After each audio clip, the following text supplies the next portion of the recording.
Yo, what's goody? It's Bear in the building. Thank you for tuning in to another episode of Kueen Talk. If you are new here, welcome. Make sure to hit that like button, subscribe button, leave a comment. Let us know what you think of this episode. You guys, today we have one who is a photographer, filmmaker, and food blogger and creator behind Taste the Screen, Shauntoray. Please welcome Shauntoray. Thank you for being a guest on Kueen Hello. Talk. How you doing Thanks for, today? I'm doing pretty swell. Thanks for having me. Yes, it's good to have you on here. I love your food blogs. I'm a follower of it. I met you at a Beers event, and I instantly started following you. And so, when did you start becoming a food blogger and creator of that? Okay, so it kind of happened by accident. So Okay, I was actually in a coffee shop. I was editing some other photos and I had ordered a sandwich and I took a picture of the sandwich, thought the picture looked really cool. I started doing a ton of research on food photography and it just kind of blossomed from there. But it really kicked off during the pandemic. I was okay. cooking at home a lot and I was just kind of documenting everything that I was cooking. So a lot of that really helped kind of get everything started. That's cool. So you were already into photography before you became into just like the food specifically. Yeah, I've been into photography since I was about 15 or 16 years old. I was on newspaper in high school and got to take a couple pictures for it, and then it just kind of progressed from there.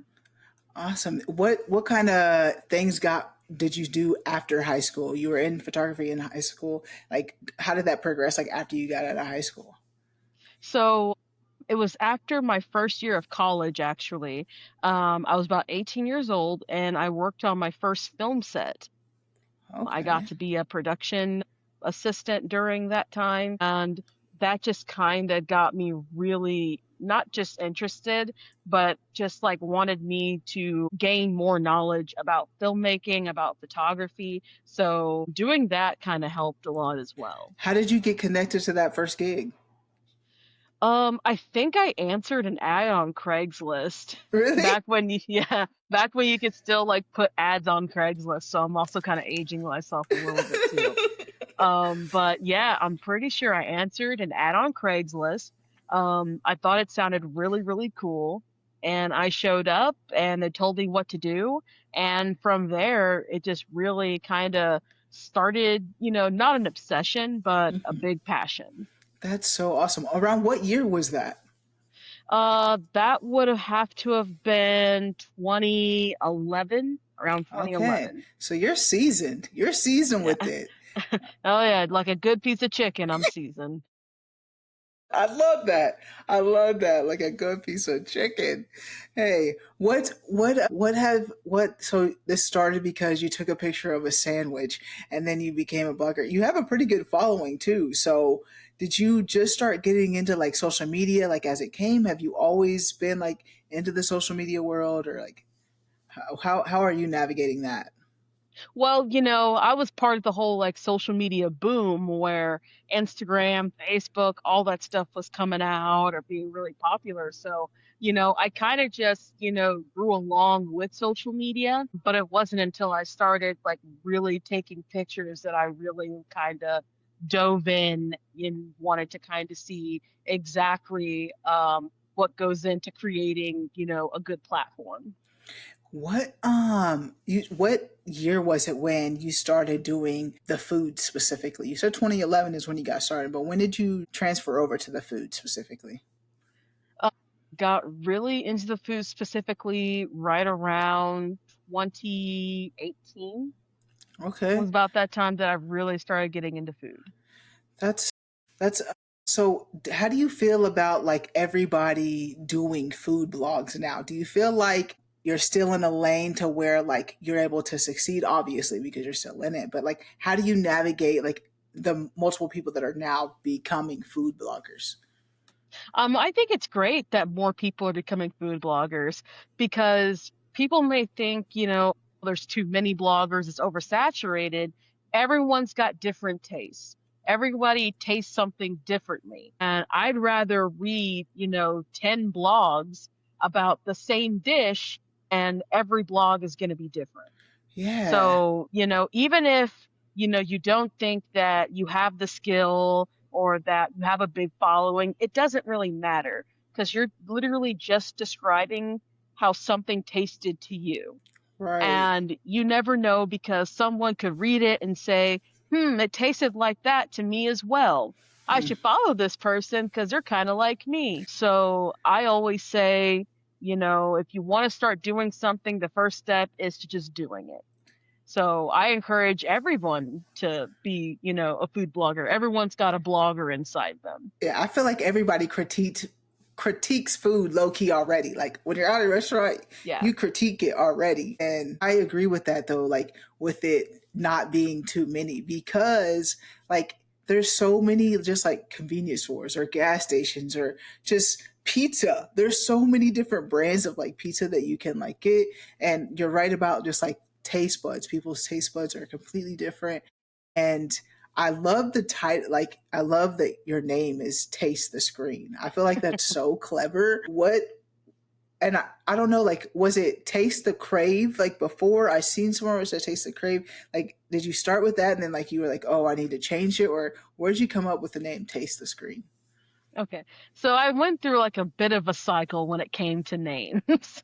um, I landed on Taste the Screen because I was hanging out with my mom one night and I was starting to tell her, more about me and I was shooting food and everything. And she was like, "Do you have a name?" And I'm like, "I don't know." And then she just kind of asked me questions, like when someone sees sees a picture that you've done, what is the first thing you want them to think of? And I'm like, well, I want them to think that it looks good for one, that, that they look at it and they can just taste it without even eating it.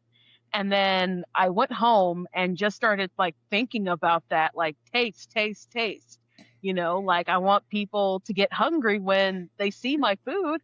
So I'm like, I want them to taste the screen, And then I just kind of ran with it from there. So Taste the Screen came before Taste the Crave. Taste the Crave is something I started last summer, which is a blog series of mine where I focus on different types of foods. Like I did a whole month where I ate nothing but wings and Okay. I rated and, scored the wings and everything. So yeah, Taste the Screen came before Taste the Crave. All right, I love that. I love that name. It is because it does like when you're watching it, it does make you hungry, like literally in the Yeah. name. So that's pretty clever. Shout out to mom for helping you brainstorm with that. So I didn't really get a proper introduction of like you were from Wichita. We met in Wichita. Are you from Wichita, Kansas? Born and raised. Yes. Yep. Okay. Born and raised here. All right. Where'd you go? What school did you go to? I went to Southeast for high school, Okay. and then I went to WSU for a year for college. Yeah, so I've always been very local centered. Did you get your degree in photography at all, or it just happened to No, be? so I was already kind of doing what I was going to school for, and rather than waste their time and my time, I'm like, I don't think I need to be here. But stay in school, school's cool. Just wasn't cool for me. Well, I guess the only thing is I was a part of the Big Brothers Big Sisters program growing up, and the big sister I got paired with, she and her sister, they were both heavily involved in musical theater and performing arts and stuff like that. And so they played a big part into me getting into creatives. I probably wouldn't have even started doing photography if it weren't for her and her family. So I always support programs like that because it definitely opened me up to a world I didn't realize I could be a part of. Because you don't see a lot of people who look like me doing film, doing photography, or special things like that. So it's like if I don't see the representation, then I will just be the representation myself. I don't know who sees me, I don't know who follows me or anything, but maybe that same little kid that I was will stumble upon me and say, I think I can do that. I think representation does matter. Like here on Queen Talk, like that is something that is very important. And I think a shout out to Big Brothers Big Sisters, because that is a great program for people to get a glimpse of something different. So yeah, I think that is important. So thank you for that. Yeah. So do you pursue Taste of Scream full time? I've seen you like being a vendor and stuff like that. Like, is this what you do full time? It is not. Someday I wish it could be. Right now, it's just something I do on the side. But if you put in the dedication and you put in the work, who knows, where I'll be in a year or two from now. Right, and you don't just do the food, like you do photography as well, and like it's like you're a filmmaker too. So if someone wanted to reach out and have you do like photography work for them, you do that as well, right? Yeah, I do engagements, I do family shoots, I can do, weddings. I've done a couple weddings. Yeah, I can pretty much adapt to, any scenario you may need. Yeah, I don't just do food. Photography all around is a big passion of mine. I never just want to, stick to one, type of photography. I want to do as much of it as I can. Yeah. Right. And when it comes to like the film stuff, do you have like a partnership with someone, like is with Eddie, or are you just Eddie Toyota, or do you just have some do some work for with them and happen to do some videos and stuff? I actually worked for them for a brief time and did a few projects with them, so that was pretty fun. But I don't have like any solid partnerships. I'm pretty freelance when it comes to any work I do. So I'm not bound by contract with anybody. So I'm Nice. open and free to work with anyone that I choose. Love that. Love that. I seen sometimes on your post it says a comped post too. So you're like working it up there though, you know? We getting somewhere. Yeah, honestly, I never, go somewhere expecting something getting comped.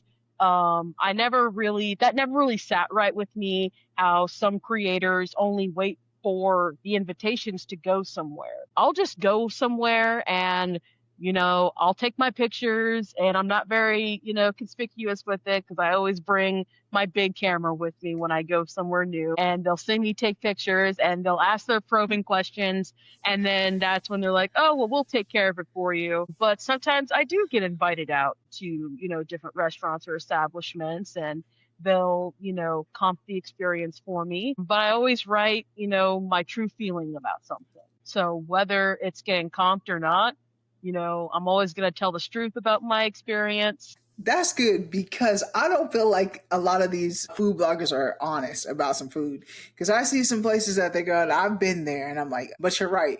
If I was, not everybody has the same taste buds, like you said earlier, though. Because I'm like, yeah, that's not that good. That place is not that good. So it is good that you give honest opinions regardless. And I feel like you just gave a little game right there if anyone wasn't paying attention. That like you don't have to go in there expecting to get it comped, but like when someone sees that you're in there being a professional and recording, like they know I could get this advertised, you're likely to get it comped. So I like that route that you take. What do you do it? Have you collabed with anybody else, or like when it comes to that, we have a few of those in Wichita. Have you done any collaborations? No official collaborations. The one brand that I tend to work with the most would be a local tortilla company called Pinole Blue. I've done some of their product photography. I've done some of their headshots for more corporate looks. So they're kind of like the main brand that has been consistent with coming back to me for more services. So I'd say Pinole Blue has been probably one of my big partnerships that I've had. That's dope. When it comes to food blogging and stuff specifically, do you feel like you see representation that looks like us, like black women in the world, or what have you seen like as creators? Like you're probably more in there and you see it. It's on your For You page probably more than mine. Yeah, so as a creator, sometimes I will go to certain events and I'm the only person who looks like me in the room. I tend to not let that, become a factor to me. I just go in, do my job, do the review, and then, go home. But anytime I am the only person, in the room that looks like me, you know, I don't hide in the shadows, I go around, introduce myself and talk and make my presence known and everything. But I do wish, I saw, and maybe it's just, I just don't see because not everybody goes to everything. So maybe there are other creators who look like me, but they just haven't gotten their chance to really put themselves out there yet. And, to anyone who has been wanting to start, all you got to do is just take your phone out, take a picture of your burger or your sandwich or whatever you're eating, and just make a post about it. And doesn't matter if people disagree with you and say, well, it's not that good. That is just your opinion. Right. So, if you kind of do it in the shadows, it's okay to do it in broad daylight. Yeah, I agree. Like people overthink things, and it's just like if you just do it and just start with where you're at, it's gonna be okay. Like I feel like you just have to take that step, take that leap to be able to get it done though.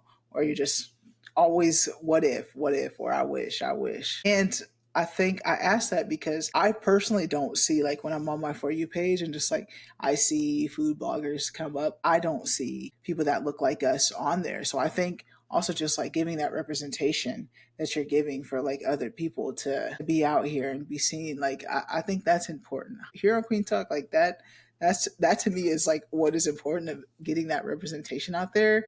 And so like being seen, I think is very important. So I appreciate you being seen. And it is hard to be in those rooms at time and be the only one. Like I know like how hard it is. It's very awkward at times, but it's like someone has to do it. Someone has to be in the room and constantly making room for others. So Yeah. that's exactly what you're doing. When it comes to like your sexuality, you did say you're bisexual, right? Yes. When did you say like no, like you're part of the community? Well, I would say that I knew it was part, like looking back, I'd say that I was I was aware of it when I was very, very, very young. I just didn't know a name for it. And so it wasn't until I was in my early 20s that I finally found, a name for it and felt comfortable, with that name and could finally feel free enough to be, who I am.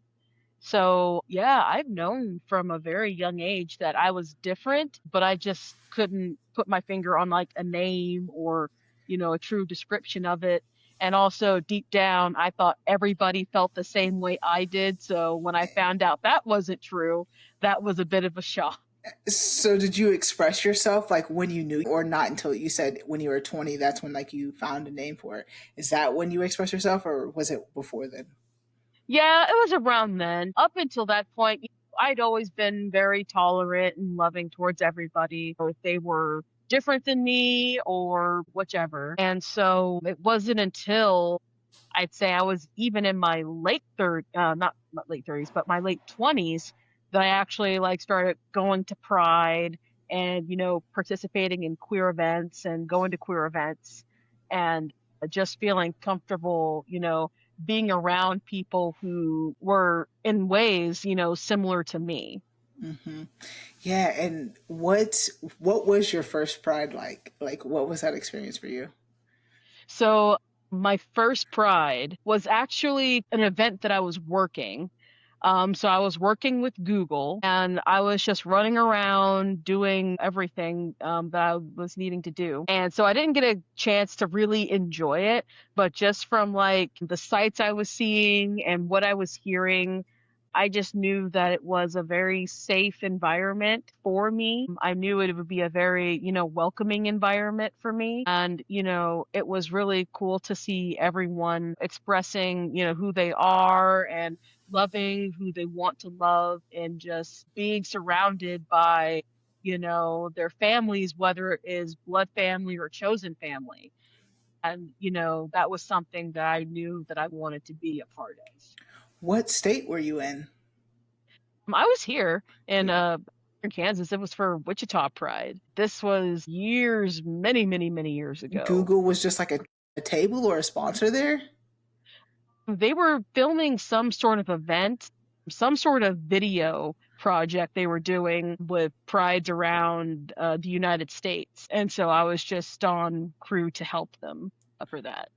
Oh, interesting. They were all on board now. They ain't doing that this year. They ain't doing that this year. It was not. It was not out there. That's interesting, though. That was that just like another Craigslist ad that Google put out there trying to find some talent, or like were you working for Google or? I think it was a Craigslist thing. Before Craigslist became, creepy, it was actually pretty useful for stuff like that. Yeah, for sure. And when you like express yourself like in your early 20s, like did you come to your family and was that a conversation that you had with them? So it was kind of like a conversation I had with different family members over time. Like the first family member that I really talked to was my sister, and she pretty much said that she figured that, I was queer, but she didn't know, exactly, but she was very happy that I felt comfortable to come to her. Yeah, that's good. And then I think like 6 months after that, I told my grandmother, and she was very loving and open about it. And Good. then probably a year at not even a year, but 7 months after that, I then told my mom. And she also said that she kind of figured but didn't know. So everybody knew but me, and she was very loving and open about it. So I was Good. very fortunate to have the more positive reaction. I know not everybody, gets that or But has that's what had we that. want for everybody. But this is what we Yeah. want for everybody. I love that. I love that. I'm so glad that this was your experience. I think people need to hear these stories to know, like, also, like, it could be their reality too. And just like if you said something, it might not be as bad as you think it's going to be. Did you said you waited till your mom last, like, to tell your mom last? Did you feel like nervous to tell her, or why was that? Yeah.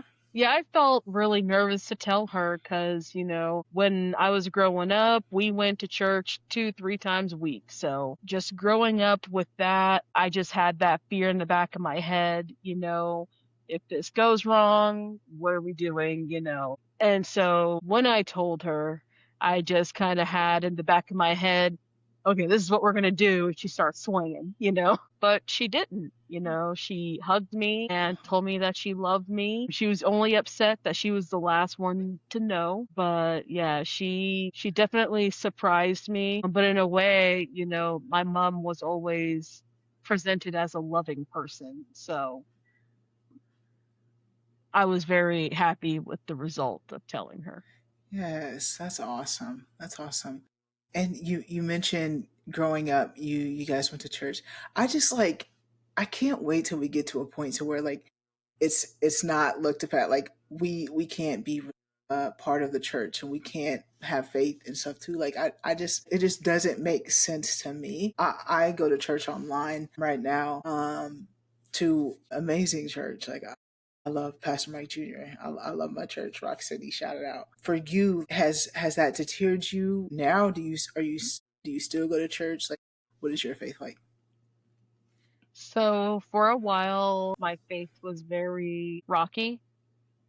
Um, because you grow up hearing that you're wrong, you're this, you're that, you're the other, and it does something to you. So I kind of had a moment to myself where if this is what this is how you feel.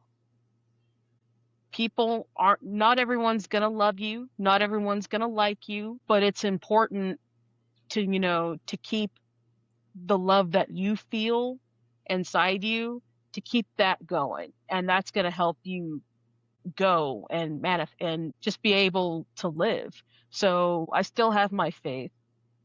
I'm not currently going to church right now, because that's still something that I'm working through, but my faith is still there, and that love is still there, I feel. Yeah, to be completely honest, I was the same way. Like it took me a while. This is recent, within like the last few years that I've been going online to this church, and it is online just because I still have some doubts too, to just like go in person. And I'm still like waiting, like Pastor Mark Jr., the mission is love God, love people, and make a difference. So it's like that's the motto of the church. And so far, the past few years that I've been watching, that is what he preaches. So, but there before, like finding this church, I was the same way. Like growing up, you go to church and they tell you this way, and even recently, like earlier earlier this year, if it was earlier this year or like the end of last year, I go to church with my grandma, and a situation happened to where like he's talking about homosexuality being a sin and stuff like that, and I'm just like, I feel like my grandma has set me up, but I never even had like, I need to have a conversation with her and like ask her like, did you know like this was a, because after that happened, she was like, yeah, he had talked about it for 3 weeks in a row, so maybe she thought, okay, this week he won't talk about it, Yeah. but I don't know. But it's just like, even still now, I still feel away like when I go, just because I'm like, man, I don't want you to see me and then think, oh, I need to have this as a sermon. Like that's don't I don't like I'm just trying to get closer to God, hear the message, and go about my way. But it does deter a lot of us in the community away, because it's like you're trying to get us further away from God instead of bringing us closer. The logic ain't, it doesn't make sense to me. It doesn't make Yeah. sense. But I'm glad your family did not put faith against you. Like that's an amazing story to have. Oh yeah. A relationship. I am. Okay, are you in like a, what's your partner? Is a male, female? Female. Okay, okay, okay. How long have you guys been together? 7 months. All right, fresh. How's that going for you? It's going really well.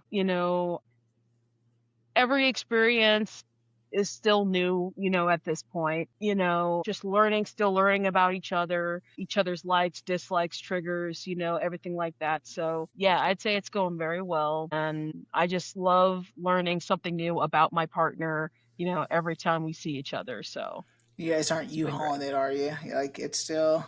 Oh no, I'm not I still like my space. I still very much like having my own space. So there'll be no U-hauling in the future. That's good. That's good. That's the stereotype. That's not true for everybody. It's not true. I'm one that'll call her someone that I'm dating my friend for like the first probably like 2 years, and I'm like, okay, we're not friends anymore.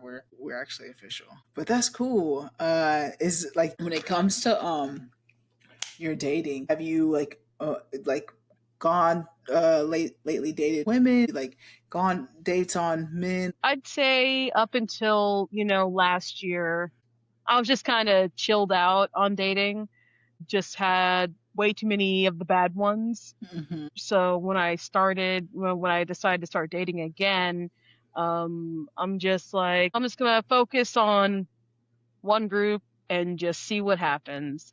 And as a bisexual, people always ask, well, who do you prefer? And it's like, I prefer to date the person I have the most in common with, or the person that I vibe the most with. So it's not a matter of like who I prefer, or how, like, have you been dating mainly women? Have you been dating mainly men? It's just, I have just been mainly dating people that I could see, going further with, or, we have the same sense of humor, or we have the same likes, or we have the same interests. So that's who I gear towards more.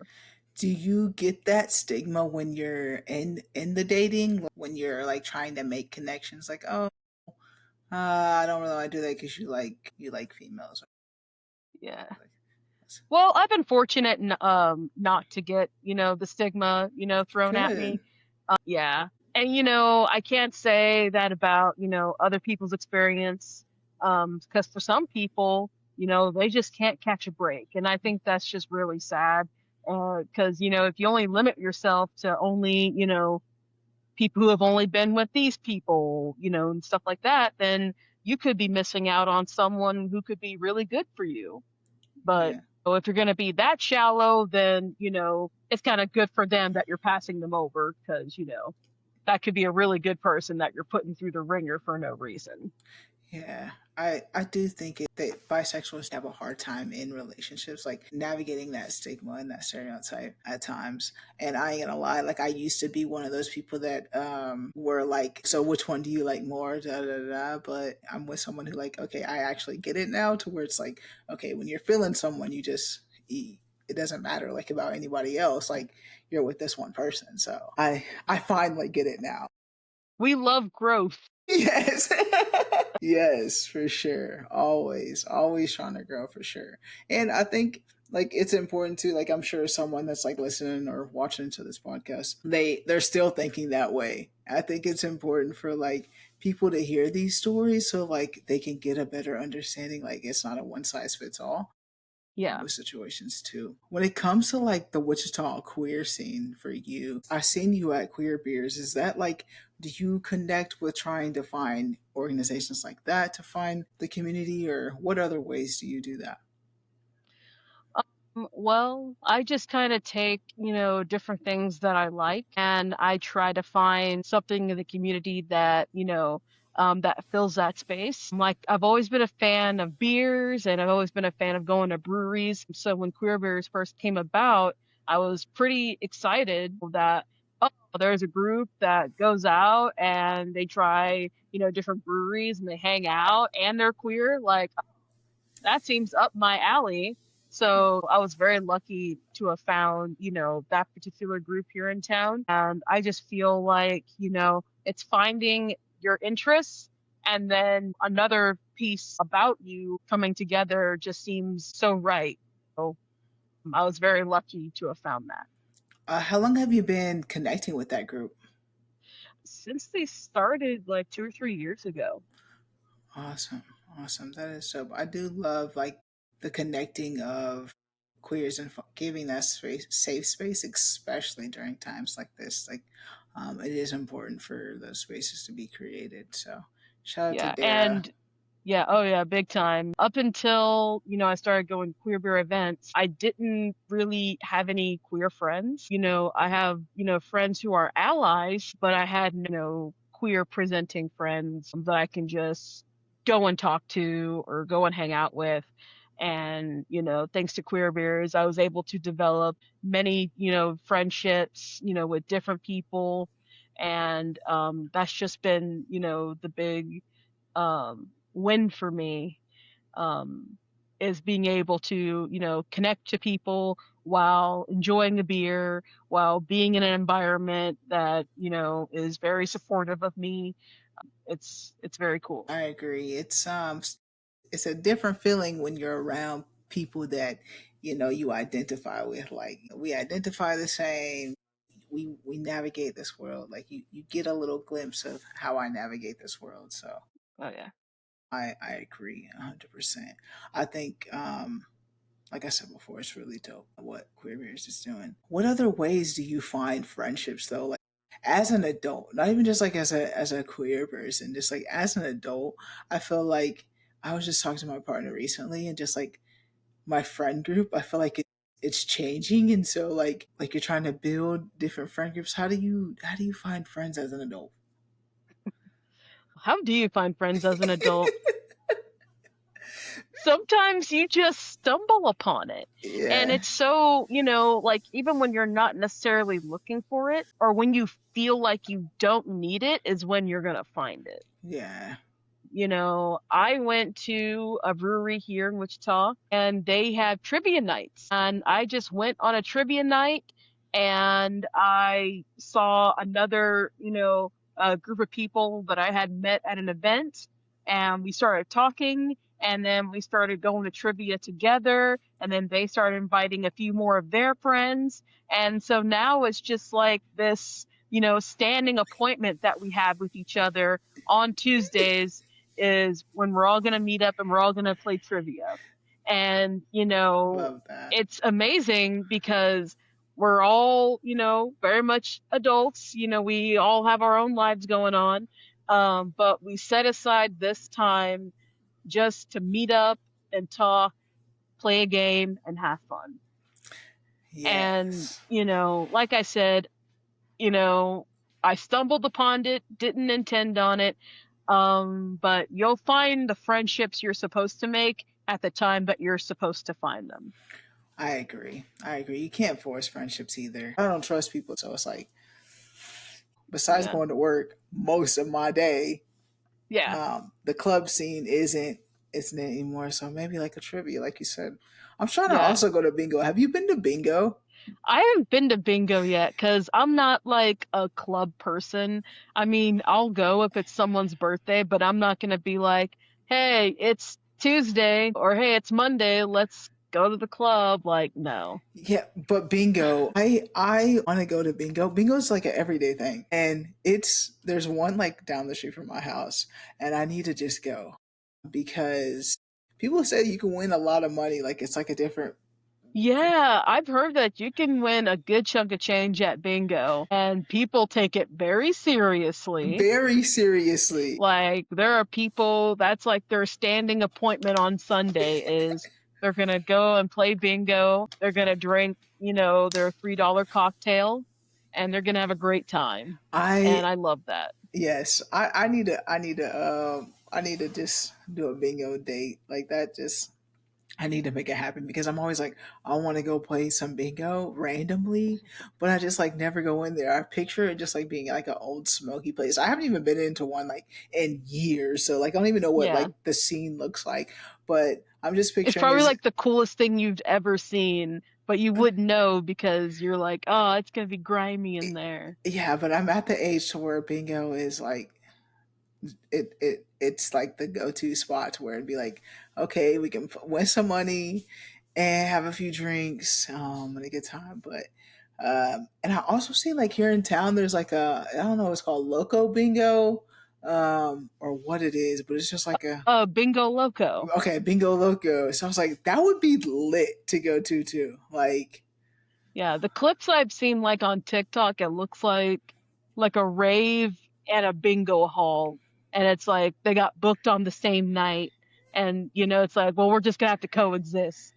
yes, it's like this is where we got to find friends these days. It's just like at the bingo hall, the Yeah. trivia. Like you could probably find your best friend at a bingo hall. I believe it. I believe it because I feel like bingo is an age for everybody. Loki, Yeah. it is an age for everybody. So you never know.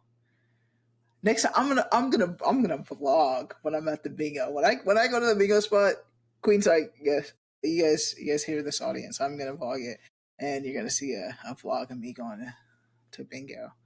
Shauntoray, what advice would you have for someone who may be getting into like blogging or maybe wanting to do like photography work or film work? As cliche as it may sound, it's probably the most useful advice, which is just start doing it. If you have a professional camera or if you don't have a professional camera, just take out your phone and take a picture and, don't do it to, please someone else's standards or to please someone else. Do it to please yourself. Um, if you see something and you're like, I want someone to see what I see, just capture it and run with it. You're never going to get anywhere if you keep saying, well, I'll wait until I have a better this, or I'll wait until I have this many followers. Next week is always going to be next week. So if you see something that you want to try or you see something that you really, really want to do, just do it. And if you have no support, you'll always have the support of yourself. So you'll never be unsupported as long as you have the support of yourself. So As long as you have the support of yourself, that clip it, clip it. I love that because people do get discouraged when other people don't support, but you got to be your biggest fan. You really do have to yeah. be your biggest fan. I think that's an important message to give the audience today. Is just get out there, take that leap, and it could just be a coincidence. You literally started the food blogging because you took a picture of a sandwich. You're like, this is cool. Like, let me run with this. So it's like you never know. Just like if you try different things, you might get into something, but you won't know unless you try. So I think that's an important message of just just do it. Just try it. It is cliche, but it's honest. And like it's okay. Like if you try and it doesn't happen like later, it's okay. Like you Yeah. I feel like that's another thing is people to get caught up is like, okay, if I start and I don't continue, like I'm a failure. No, it was just a lesson learned. Like you tried something, you Yeah, or if learn. they don't get the amount of likes that they want or, anything like that, like you got to stop looking at the likes and you got to stop looking at the views. And if you are pleased with it, post it. And if nobody likes it, like I said, you're your first supporter. So support your own stuff. If you don't, no one else is gonna. Yes, I agree. Thank you so much, Shauntoray, for giving the game on here at Queen Talk today and just being a guest. I thank you for just telling your story. I feel like it's important for, like you said earlier, to like make these connections. I came up to you like when we were out there, I seen you, and you just never know what connections that could be made when you go up and you have that conversation, especially when you rarely see other people that look like you in the room. So it's important for us to like talk and to connect with each other. So thank you so much for connecting with me and being a guest on Queen Talk. I really do appreciate it. You guys, let me know what you think of this episode. Leave a comment, like, subscribe, all that good stuff. And make sure you check out queentalk.com. Queentalks.com. You guys can check out some merch, check out other guests that have been on here, all the other amazing episodes that we have had thus far. And as always, family, friends, strangers, love and be nice.